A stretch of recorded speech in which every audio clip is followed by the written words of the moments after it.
speaking of protection, a town in Wisconsin has a new approach to keeping kids safe from schoolyard bullies.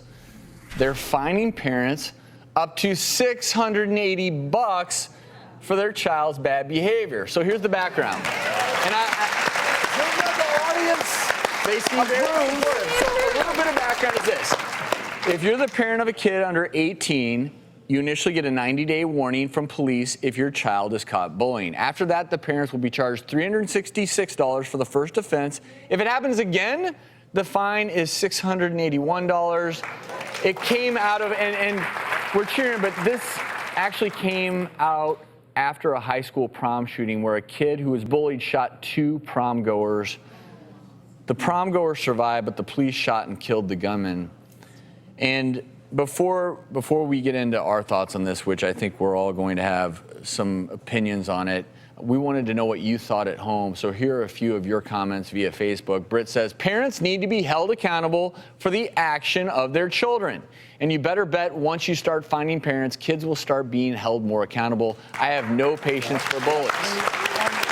I'd like to address this to Mike. Why does it seem like bullying is up? Just because it's easier to do with social media? I think social media, I think we are a little bit more permissive. I have to say, I agree with Britt online, who said, I do believe that we should fine the parents. Listen, bullying is killing our kids, right? It's a leading cause of death in children.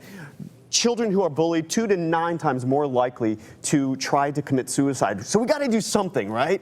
A lot of these kids who are coming from bullied homes actually have a lot of stress and conflict in their home. What if the parents can't afford to pay these fines? Don't you think that's going to increase the stress and the conflict? Remember, bullies are also victims too. They are often coming from dysfunctional houses or homes where they're in sources of stress and conflict. And I think exacerbating that or making that worse might actually make the problem worse. If you want to break the cycle, you want these kids to get there are a lot counseling. of times. Yeah. Isn't it true that most bullies have been bullied? Absolutely. Correct, And it's not always, they're either witnessing violence in the home, they're getting bullied from somewhere else. It could be a cousin, it could be a grandfather. Right. But I know one thing about human behavior. When you have a consequence and you have a $700 fine, that tells people, wow, we got to do something. And if little Johnny has to get a second job once he gets into high school to pay for that fine, then he's going to do that. He's going to think twice about picking on somebody for being overweight or their ears stick out. Right. Or but you they're do not want good these, at sports or whatever. You want these kids to come back, though. You don't want them to become abusive, destructive adults. You know what I love? So I worry that you're going to perpetuate this. I think maybe mandating something that's a little bit more thorough than just slapping a fine on them, because not everybody can pay that.